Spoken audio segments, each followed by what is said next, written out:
Olá, bem-vindos à quarta e última parte do nosso curso de escatologia.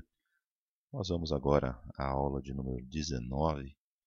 Vamos falar nesta quarta parte inteira, na verdade, nas aulas 19 a 22, nós vamos falar sobre o cenário atual, de como eu enxergo o anticristo, de onde ele vem, das nações que têm se preparado para o surgimento do anticristo.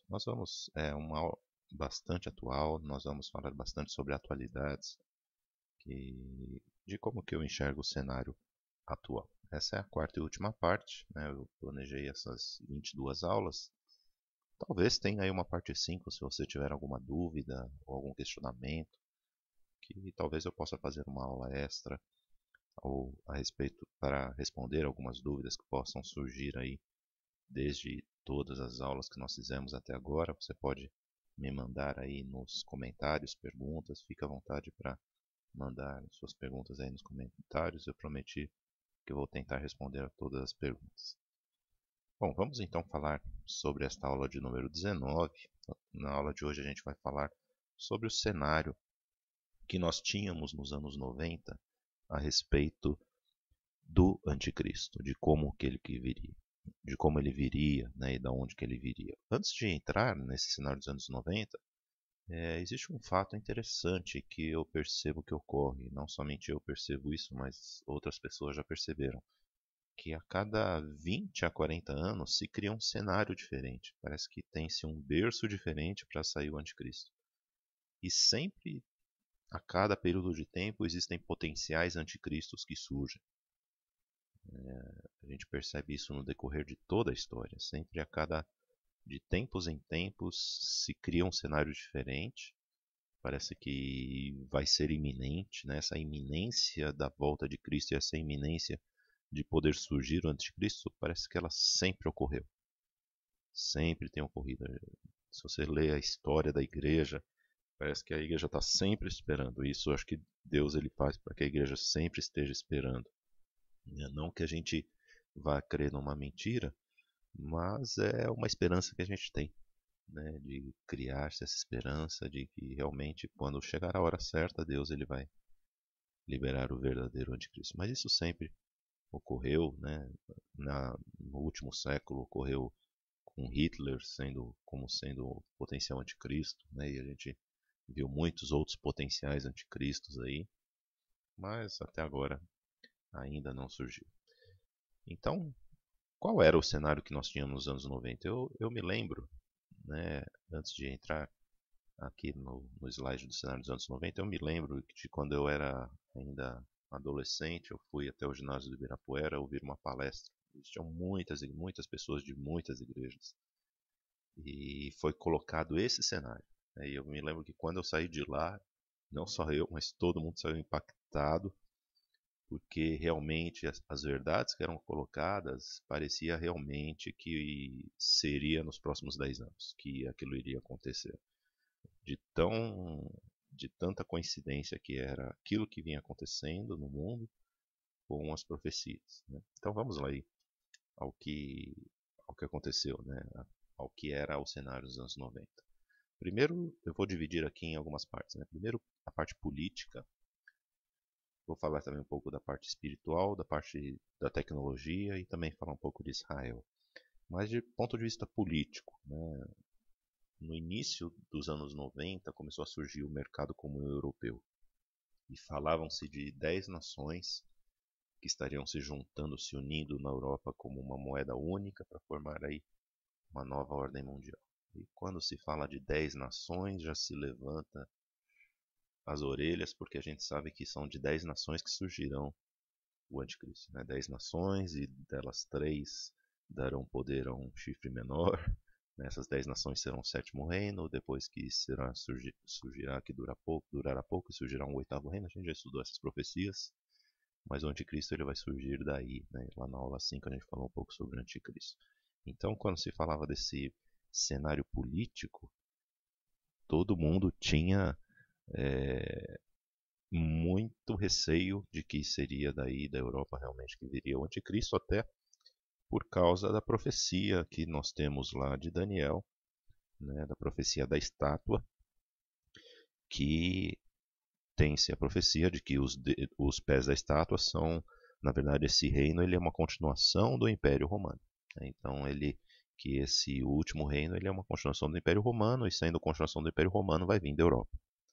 Então, esse é um entendimento comum que na época se tinha. Não somente isso do ponto de vista político, mas do ponto de vista espiritual. A gente viveu aí nos anos 90 toda aquela coisa da era de Aquário, de uma nova era. Quem na igreja nunca ouviu falar sobre a nova era? Cheia de misticismos e músicas e outras coisas, mantras. Essa nova era, seria a nova religião, que na verdade buscando aí essa necessidade das pessoas de terem contato com o místico, com aquilo que não se vê.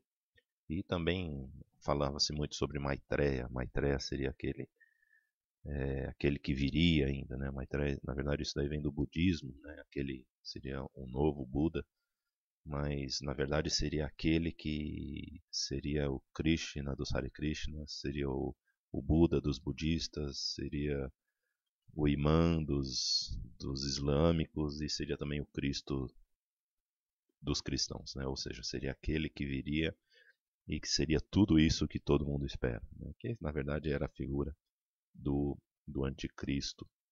Então tinha-se muito essa questão da nova era, falando-se muito em nova era aí no início dos anos 90. Não somente de ponto de vista político e espiritual, mas de ponto de vista tecnológico também. Os anos 90 ele foi bombardeado aí de microchips e de novas tecnologias. Foi, creio que, uma das décadas, desde a década de 80, 90, foram as 2 décadas onde se teve o maior crescimento tecnológico de ponto de vista eletrônico. E também a questão do código de barras que apareceu.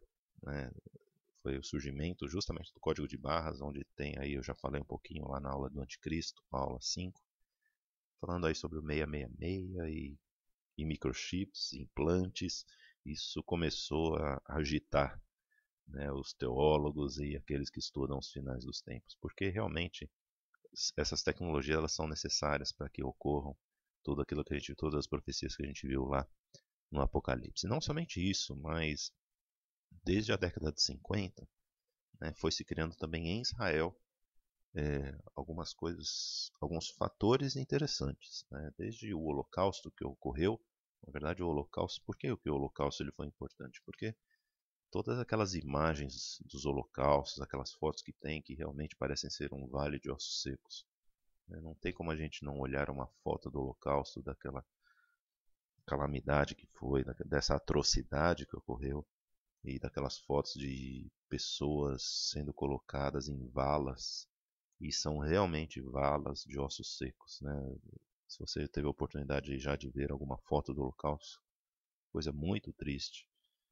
E realmente não tem como a gente não se lembrar daquela profecia dos vales dos ossos secos, de que Deus ele restauraria a Israel, que foi o que aconteceu exatamente. Logo após teve-se a formação do Estado de Israel, em 1948, que muitas pessoas tomam essa data como um gatilho para que outras coisas aconteçam. Tem muitas pessoas que usam essa data, esse ano de 1948, para aquela profecia que tem lá de Mateus, que fala que não se passará essa geração até que todas essas coisas aconteçam, e aí fica a gente calculando aí 70 anos depois de 1948, 100 anos depois de 1948.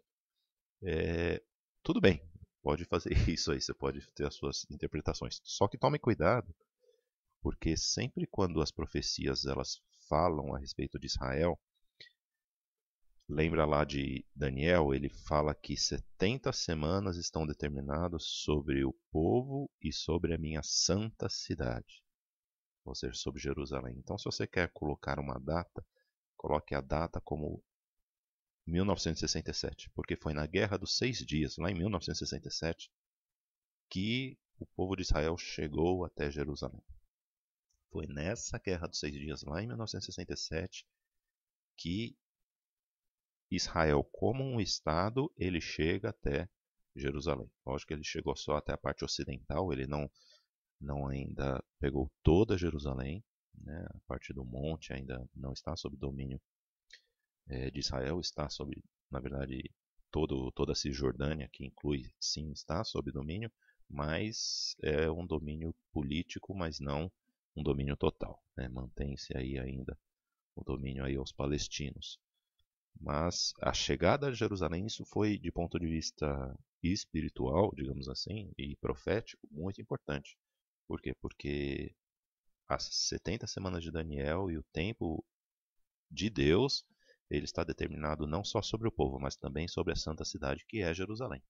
Então, talvez esse 1967 deve ser uma data. E eu também tenho o testemunho de alguns judeus que falam que a conversão de judeus ela se deu início verdadeiramente em 1967. Parece que eles dizem que algo ocorreu em 1967 que os judeus, alguns judeus, logicamente que não todos, mas eles começaram a abraçar o cristianismo, né? E daí que nós temos movimentos judaico-cristãos ou conhecido como judaico-messiânicos, né? Muitas sinagogas messiânicas têm surgido não só em Israel, mas também nos Estados Unidos e também no Brasil. O movimento judaico-messiânico ele veio crescendo, por quê? Porque muitos judeus eles começaram a crer no Messias e ainda assim mantêm a sua identidade judaica. Então esse é o cenário que nós tínhamos aí nos anos 90. Existem alguns problemas com eles, né? Conforme o tempo vai passando, a gente vai entendendo melhor as profecias. E nada melhor para a gente esperar a gente entender a profecia do que o tempo, do que o relógio indo passando, né? Aliás, o tempo é o que prova a profecia, se ela é verdadeira ou não, né? Através do tempo a gente percebe se uma profecia, se ela é verdadeira ou se ela é falsa. Bom, quais são então os jogos aí dos 7 erros que nós temos, né? Primeiro, de ponto de vista político, a União Europeia. Né? Eu particularmente, eu concordo, eu confesso que eu também fiquei muito de olho nisso, quando começaram a se juntar as nações. Primeiro eram 6 nações, aí falavam-se que iam juntar mais 4. Aí eu fiquei realmente, puxa vida, vai sair o anticristo daí. E aí começaram 10 nações, só que aí de uma hora para outra apareceu 11 nações, 12 nações, e hoje são 28 nações. E o que era para ser 10 nações, ficaram 28 nações. E não são de 28 nações que virão anticristo. Aliás, não só isso, mas existe um problema conceitual. E a gente já viu isso na questão profética com relação à Europa. É uma pergunta eu coloco aqui para você que está ouvindo. Né? Você que talvez já tenha estudado um pouco de escatologia, ou se você não estudou, você pode procurar isso na Bíblia. Mas a pergunta que eu faço é: contra qual nação europeia Cristo luta quando voltar? Existem várias profecias, principalmente nos profetas menores, que mostra que Cristo, quando voltar, ele vai lutar contra algumas nações. E a pergunta que eu faço é: contra qual nação da Europa Cristo luta quando voltar? Da Europa que eu digo é a Alemanha, Inglaterra, Bélgica, França, Itália, Alemanha, Suíça. Contra qual dessas nações Cristo luta? Espanha, Portugal. Você pode tentar procurar, mas eu já te falo que não é contra nenhuma delas. Né? Por que isso? Né? Porque existe um problema conceitual aí. E o problema conceitual ele vem desde lá do Gênesis. Por quê? Porque a Europa, ela como um todo, né, ela é descendente de Jafé. E a gente olha que a profecia que tem lá, né, de Gênesis, que Sem seria bem-aventurado, Jafé habitaria nas tendas de Sem. E a gente vê nessa profecia que o mal ele vem de Cão, né, dos filhos de Cão. Lembra, né, que são os filhos de Noé, Sem, Cão e Jafé. Sem é da onde vêm os semitas. Jafé ele seria abençoado também, né, mas o mal ele existe uma profecia do mal vindo a Cão, né? E Cão é o que? É o Oriente Médio, Europa Oriental, Ásia Ocidental e Norte da África. Né? Ou seja, são as nações que descendem de Cão. Então, existe um problema conceitual profético aí, né, das nações. Então, quando a gente está falando de anticristo, a gente está falando de guerra contra as nações, porque é isso que vai acontecer mesmo. São guerras mundiais, guerra entre nações. E aí é isso que vai acontecer, né? Então, apenas isso que a gente tem que ter em mente quando a gente estudar um pouco no cenário político, da onde vem o anticristo. Eu vou falar um pouco sobre isso mais para frente, na próxima aula, quando eu falar da onde eu entendo que vem o anticristo. Também com relação à parte espiritual, mas não na verdade uma apontando erros, mas apontando acertos e problemas, né? Por quê? Porque a gente falava-se muito a questão da nova era, sobre o misticismo, né? E parece que quando há 3 décadas atrás, quando a gente fala, quando a, a igreja e os palestrantes falavam a respeito de nova era, dessa nova religião, dessas músicas aí, mantras, e parece que aquilo que há 30 anos atrás era um impacto quando a gente olhava, parece que hoje é comum. Hoje, se você olhar o seu colega de trabalho com umas pedras energéticas na mesa, é comum, né? Parece que não tem nada demais, né? Para trazer energias boas, esse negócio. Parece que tudo aquilo que há 30 anos atrás causava impacto e para a gente era, né, claramente coisas que não abençoava, pelo contrário, eram coisas que fugiam, né, do verdadeiro cristianismo. Isso ele hoje parece ser comum, né? Então, parece que tudo que aquilo que antigamente trazia impacto hoje parece ser comum. Isso nada mais mostra da apostasia do cristianismo, né? A apostasia que tem ocorrido em todo o mundo cristão, né? O mundo ocidental, de até muitos cristãos eu vejo hoje caindo nessa do misticismo, algo que nós temos que tomar verdadeiramente cuidado. Por quê? Porque isso traz dano à igreja, né? Quando isso somente afasta a gente da palavra de Deus, afasta o povo de Deus da verdade, né? Eu gostaria de encerrar essa aula, né, falando justamente sobre isso, sobre um versículo que fala sobre isso, 2 Tessalonicenses 2, versículo 7, a primeira parte, que diz: porque o mistério da injustiça já opera. O mistério da injustiça, ele opera, né? E essa palavra injustiça no grego é a palavra anomia. Anomia, nomia, nomos é lei, a é não, né? Ou seja, porque já o mistério de viver sem lei já opera, né? Isso a gente percebe no mundo inteiro. Ninguém mais quer viver de acordo com a lei de Deus. Ninguém mais quer viver de acordo com a lei. Até mesmo dentro da igreja tem esse negócio aí de que o fim da lei é Cristo, Cristo acabou com a lei. Isso é uma blasfêmia, né? A lei ela continua, ela é santa, justa e boa. Ela continua como sendo um aio para nos levar à verdade que é Cristo. E quando a gente sai desse aio, a gente se perde de Cristo. A lei, nós devemos viver sempre seguindo a lei para poder encontrar a Cristo, e isso para sempre, né? Existe uma grande confusão, logicamente, com respeito à lei, aos gentios, aos judeus. Eu quero ainda fazer um podcast sobre isso, mas eu deixo esse versículo aí para que nós sejamos atentos, para não cair aí nesse sistema que está sendo preparado para a vinda do anticristo. Que Deus abençoe você. Eu aguardo você na próxima aula.